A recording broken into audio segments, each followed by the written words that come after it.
A ridgeline in the Appalachian Mountains of West Virginia, somewhere past 2 in the morning. Cold rain coming sideways, a compass, a laminated map, and a man moving alone through the dark with a rucksack cutting into his shoulders. No instructor walks beside him. No voice tells him he is doing well, or badly, or how many miles are left before the next point on the map. He is one of the finest soldiers the United States Army has ever produced, a combat veteran, a tab-wearing ranger or a Green Beret who has already passed schools that break ordinary men. And in a few days, he is going to fail. Not because his legs give out. Because of a single test he never saw coming, the one the unit built the entire course around, the one no amount of training can fully prepare a man for. You already know the name. Delta Force, the unit, Combat Applications Group, the secretive command headquartered at Fort Bragg, North Carolina, the men who handle the jobs nobody is supposed to talk about. Everyone thinks they know why selection is so brutal. The mountains, the weight, the famous 40-mile march at the end, carried under a 45-pound load against a clock no candidate is ever allowed to see. But the men who run the course will tell you the body was never the point. The mountains are only the gate. The real filter sits somewhere else entirely. If you want to know what that filter actually measures, the thing that ends more careers than any mountain ever has, subscribe to War Code. Because to understand it, we have to start on that ridgeline. The men who try out for Delta are not walk-ins. By the time a soldier reaches the start line of assessment and selection, he has already spent years proving he is exceptional. Most come from the 75th Ranger Regiment or from the Special Forces groups, the Green Berets. They arrive at Camp Dawson, the rugged National Guard post folded into the West Virginia mountains where the land navigation phase has run for decades, already standing in the top sliver of the entire Army. These are not soft men searching for themselves. They are hard, experienced, and supremely confident, and the course is built precisely to take that confidence apart. Charlie Beckwith, the Special Forces colonel who founded the unit in 1977 after a year on exchange with Britain's SAS at Hereford, designed it that way on purpose. He had watched the British select for something most armies ignored completely. During that exchange, in the early 1960s, Beckwith fought alongside the regiment in the jungles of Malaya and studied how the British chose their men. What struck him was not how they trained, it was who they kept. The SAS did not crown the strongest soldier or the finest shot. It hunted for a temperament, a man who stayed level and resourceful when he was cold, lost, hungry, and completely alone. A man who needed no audience to do the right thing. Beckwith came home convinced the American Army was rewarding the wrong qualities, the polished, the loud, and the physically gifted, while missing the quiet, durable mind that actually wins in the shadows. When he finally got his unit in 1977, he built the entire selection around that one conviction. Find the mind. The body is only the toll a man pays to get it tested. Here is what Beckwith understood, and what the cadre still believe today. You can teach a man to shoot. You can build his endurance, harden his feet, grow his lungs over time. What you cannot teach, and what the unit needs more than anything else, is a particular kind of mind. So the physical events, as savage as they are, exist mostly to strip away everything a man uses to hide. The course opens with a string of timed marches over broken, steep ground. Each day the distance grows, and the load gets heavier. A night ruck of 18 miles under 35 pounds is only the beginning. It builds toward the event the candidates call the Long Walk, somewhere near 40 miles across the mountains under a 45-pound rucksack. Measured against a time standard the candidate is never given. That secrecy is the first real clue to what is being measured. A man who needs to know the finish line, who needs a number to push against, is already failing the test that counts. Because the candidate moves alone, point to point across the wilderness, with no teammate, no encouragement, and above all, no feedback. He finishes a punishing leg, walks up to a cadre member at the checkpoint, and gets nothing. No well done. No you are behind. No you are ahead. Just a fresh grid coordinate and a nod toward the tree line. The army he comes from runs on feedback. Hit the target, hear the praise. Miss the standard, get corrected. Delta Selection strips all of it away, deliberately, and watches what happens to a man when the scaffolding of approval is gone. Some come apart within the first 48 hours. They start making frantic decisions, second-guessing every azimuth, burning precious energy on questions that have no answer. The mountains are not breaking them, the silence is. This is the comfort with ambiguity assessment, and it sits at the heart of the entire design. The unit works in places where there is no higher headquarters to call and no one to confirm that a choice was right. So selection manufactures that exact loneliness and learns who can still think clearly inside it. Picture the kind of soldier this destroys. A superb young ranger, decorated, used to a tight chain of command and crystal-clear orders, a man who has always known exactly what right looks like and has always been told the moment he achieved it. Strip away the orders, the praise, and the certainty, and something in him quietly panics. He cannot generate his own direction. He waits for guidance that never comes, reads danger into the silence, and starts to spiral.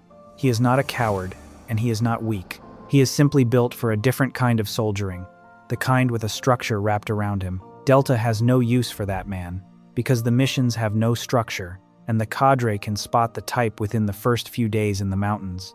Exhaustion does something else the cadre are hunting for. It peels back the mask. Eric Haney, one of the first men to earn a place in the unit, and the author of Inside Delta Force, described how the relentless grind drags the truth out of a candidate. Under enough fatigue, the man who has been quietly cutting corners begins to show it. The one who shaves a route, who pads a time, who bends a small rule when he believes no one is watching, eventually gives himself away, because keeping a lie straight takes energy he no longer has. The cadre are not only timing his legs, they are reading his character. The unit would rather take a slower man who admits he missed a checkpoint than a faster one who lies about it. Because in the world these operators work in, a man who lies to cover a mistake gets people killed. Integrity under exhaustion is not a bonus here. It is the thing on trial. There is also a quieter layer running underneath all of it. Throughout selection, the candidate sits for formal psychological testing, written assessments, and long interviews with the unit's own psychologists, professionals whose entire job is to map the inside of a man's head. They are measuring emotional stability, tolerance for stress, how he handles fear, whether he can be trusted with secrets and with violence in equal measure. A soldier can be a magnificent athlete and still light up those evaluations with the wrong pattern. The man who needs the spotlight, the one whose aggression has no off switch, the one who cannot sit alone with his own thoughts. Those men are quietly steered out. The unit is not looking for the warrior of the recruiting poster. It is looking for stable, intelligent, unnervingly self-controlled minds that happen to be wrapped in elite bodies. But the land navigation, for all its cruelty, is only the long approach to the real examination. A man can grind through every mile of those mountains, hit every point, carry every pound, and still be sent home. Because waiting at the end of the physical gauntlet, for the few still standing, is a test no rucksack prepares anyone for. It happens indoors, in a quiet room, with the candidate sitting in a single chair, and it has ended men who never once faltered on the trail. It is called the Commander's Board, and it is the closest thing the unit has to a final exam for the mind. The exhausted candidate is brought before a panel of senior Delta operators, a command sergeant major, a unit psychologist, and the commander of the unit himself. There is no script. They can ask him anything: his childhood, his failed relationships, his opinion on a war on the other side of the planet. Then they hand him a problem with no clean solution, a scenario where every option is partly wrong, and they watch, not for the answer, for the process. Does he freeze? Does he bluff? Does he invent a confident lie to fill the silence? Or does he reason out loud, admit what he does not know, and commit to a decision anyway? They will press him, contradict him, let the quiet stretch until it aches, just to see whether he holds his shape under scrutiny. After days without real sleep, with his defenses worn down to nothing, the man in that chair cannot perform a polished version of himself. The board sees who he actually is. And that, far more than any mountain, is what all those miles were building toward. If you have made it this far, you are already one of us. Cadets get every video 24 hours early and a badge in the comments. The link is below. Now hold all of that against the numbers, and the picture sharpens. By most accounts, a selection class can begin with around 120 of these hand-picked soldiers and finish with only 12 to 14. Nearly 9 in 10 walk away without the prize. And here's the part that matters most. The part the cadre and the operators who have written about it return to again and again. The men who fail are rarely the ones who could not carry the weight. They are men in superb condition, men who could run most of us into the ground, who quit inside their own heads. They voluntarily withdraw. They walk up to a checkpoint, set the rucksack down, and tell the cadre they are finished. Most of the failure at Delta Selection is not physical collapse. It is a mind that could not stay steady in the dark, in the silence, in the not knowing. The body was never the wall, the mind was. None of this is cruelty for its own sake. It is a direct reflection of the work. A Delta operator can find himself in a hostile city with no uniform, no backup, and no clear orders, forced to make a decision in seconds that no manual covers and no superior will ever confirm was correct. He can spend weeks inside ambiguity so total that an ordinary professional would unravel. The entire purpose of selection is to find, in advance, the rare man who is built for exactly that. Not the loudest, not the strongest, the one who stays calm and lethal when everything solid has been taken away. So the course is engineered to simulate that void and to fail anyone who needs structure, approval, or certainty in order to function. It is, in the end, a machine for finding one specific kind of personality, and it rejects nearly everyone, because that personality is vanishingly rare.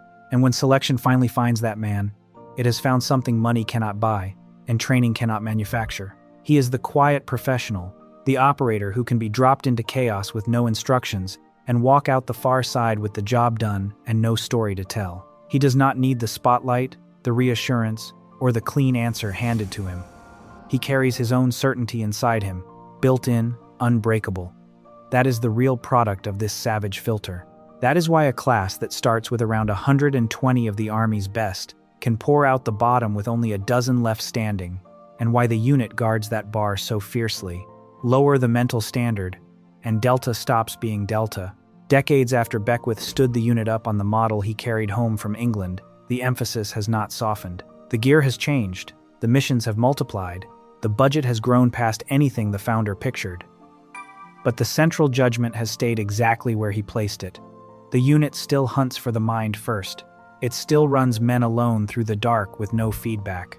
It still sits them in front of a board that strips them bare. Because every flawless hostage rescue, every quiet operation the public never hears a word about, rests on the man on the ground carrying the one trait you cannot install in training, the right mind under the worst pressure, alone. So when people ask why Delta Selection is the hardest thing in the American military, they usually point at the mountains. They are staring at the wrong test.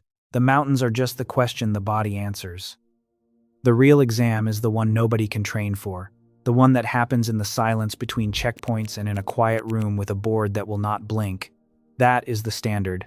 That is why the unit, after all these years, is still the force the rest of the world measures itself against. Here is what I want from the veterans and the serious students of this in the comments. Plenty of elite units around the world select first for the body, for the fittest and the fastest men they can find. Delta decided, from its very first day, that the mind comes first, and the body is only the filter that earns you a seat at the real test. Tell me which model builds the better operator. Tell me I have it backwards. Official members get the parts that do not survive the public versions, the names and the details we cut before publish. The door is below.